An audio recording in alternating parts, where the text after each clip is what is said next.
اب بيحكي انه كان قاعد في الصاله وابنه الصغير بيلعب على الارض جنبه، التلفزيون شغال وهو بيتفرج وسرحان شويه في اخبار اليوم. كل حاجه كانت هاديه جدا لحد ما الكرسي اللي قاعد عليه ابتدى انه يتحرك حركه خفيفه. في الاول افتكر انه بيتخيل، بس فجاه لقى اللمبه اتهزت والكوبايه اللي على الترابيزه وقعت والارض نفسها بدات تتهز تحت رجله. حضن ابنه بسرعه بس ما كانش عارف يعمل ايه، يجري، يخرج، او حتى يستخبى فين. في اللحظه دي كل ثانيه بتعدي ممكن تفرق ما بين انك تنجو او يحصل للاسف الاسوأ، وعشان كده لازم نعرف تعمل ايه لو حصل زلزال. الخطوه الاولى، ما تتحركش بسرعه عشوائيه، خليك ثابت في مكانك. اول ما بتحصل الهزه ناس كتير بتتوتر وبتبدا تتحرك بسرعه، بيجروا ناحيه الباب او يحاولوا يخرجوا من الاوضه. لكن الحركه العشوائيه وقت الزلزال ممكن تكون اخطر من الهزه نفسها، لانك وقت الهزه ممكن تتخبط، تقع، او حاجه تقع فوقك. لو انت جوه البيت دور بسرعه على اقرب ترابيزه خشب تقيله وانزل تحتها بسرعه، هتحميك من اي حاجه ممكن تقع من السقف او من الرفوف. ولو مفيش اقعد على الارض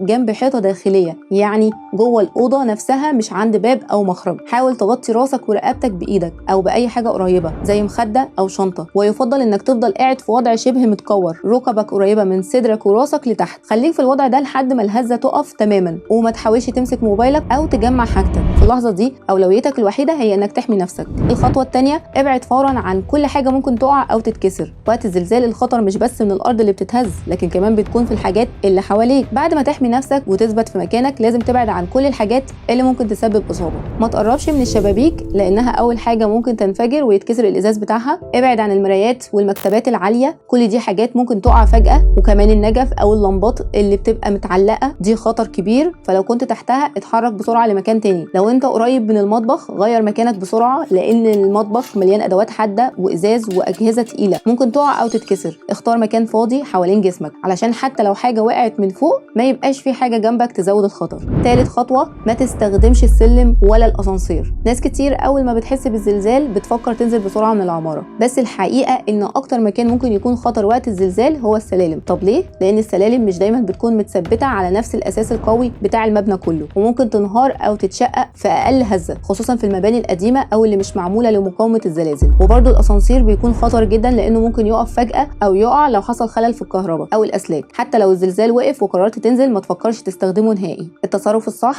استنى لحد لما الهزه تقف تماما، وبعدها لو المبنى شكله سليم انزل بهدوء من السلم. لو في اي تصدعات او تشككات او المبنى مش امن، خليك في مكانك واستنى فرق الانقاذ. وخلي بالك الهزات الارتداديه ممكن تيجي بعدها بدقايق، ودي ساعات بتكون اقوى من الهزه الاولى. رابع خطوه، لو كنت في الشارع في اللحظه دي اهم حاجه تعملها انك تبعد فورا عن اي مبنى حواليك، لان الواجهات الخارجيه او حتى التكييفات المتعلقه كل دي حاجات ممكن تقع من فوق. فالتصرف الصحيح، ابعد بسرعه عن المباني وخاصه العاليه. خليك واقف في مكان مفتوح زي ميدان، ساحه، او حتى نص الشارع بعيد عن الارصفه. لو في عربيات ماشيه خليك مركز عشان ما تتخبطش من حد مش شايف قدامه من الذعر والخوف. وبرده ابعد عن اعمده النور واكشاك الكهرباء لانها ممكن تميل او تقع. ولو شايف عمود بيتمايل او في سلك واقع ما تقربش منه نهائي. المهم تكون في مساحه مفتوحه ما فيهاش حاجه فوقك ممكن تقع او تنهار.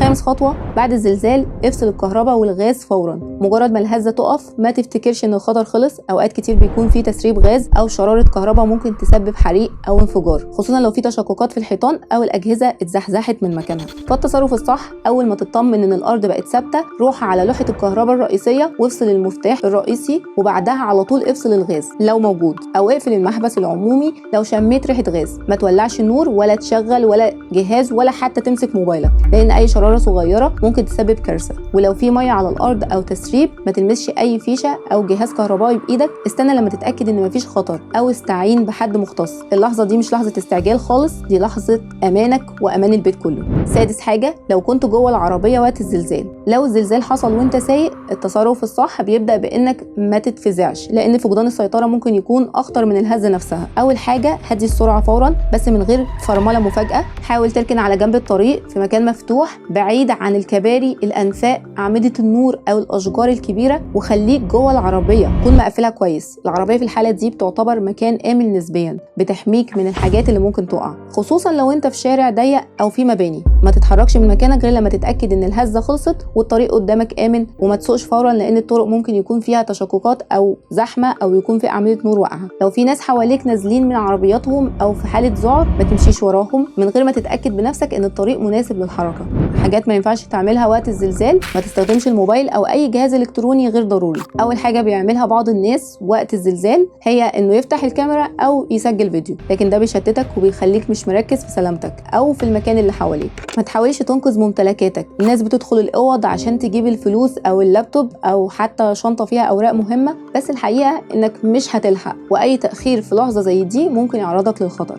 ما تقفش عند ابواب الاوض او تحت فريم باب الشقه. في اعتقاد شائع ان الوقوف تحت الباب امن، بس ده غلط. الابواب ممكن تتخلع او تتكسر، والحيطه اللي حواليها مش دايما بتبقى قويه، وده ممكن يخليها تنهار فوقك. ما تستخفش بالهزه حتى لو كانت خفيفه. في ناس بتحس بالهزه البسيطه وتكمل يومها عادي، لكن ممكن تيجي بعدها هزه اقوى بكتير. فلو حسيت باي اهتزاز حتى لو خفيف اتعامل معاه بجديه. الزلزال مش دايما بيحصل في اماكن بعينها، ومش لازم تكون عنيفه علشان تبقى خطيره، واللي بيفرق بين النجاه والاصابه هو انت كنت جاهز ولا لا. اوعى تستهون واوعى تسيب الموقف يعدي من غير ما تتعلم. حاول دايما تعرف الخطوات الصح وتعلمها للي حواليك، وخليك حتى عامل سيناريو في دماغك وتعلمه لاولادك والكل اللي معاك في البيت. وقت ما هيحصل الزلزال يا جماعه احنا هنعمل 1 2 3، هنروح في اي مكان في الشقه، هننزل تحته او هنكون موجودين فيه. كل ده شيء مهم جدا انك تتعلمه وتعلمه لاهلك والكل اللي عايش معاك في المكان. لو حصل معاك موقف وقت الزلزال او كنت موجود في بلد حصل فيها زلزال قبل كده، اكتب لنا في التعليقات. احنا بنستفيد من كل تجربه، وساعد غيرك يكون مستعد. وما تنساش تعمل لايك وشير وسبسكرايب لقناه فلسوفه عشان يوصلك باقي حلقات. تعمل ايه؟ لان في لحظه ممكن كل حاجه للاسف تتغير.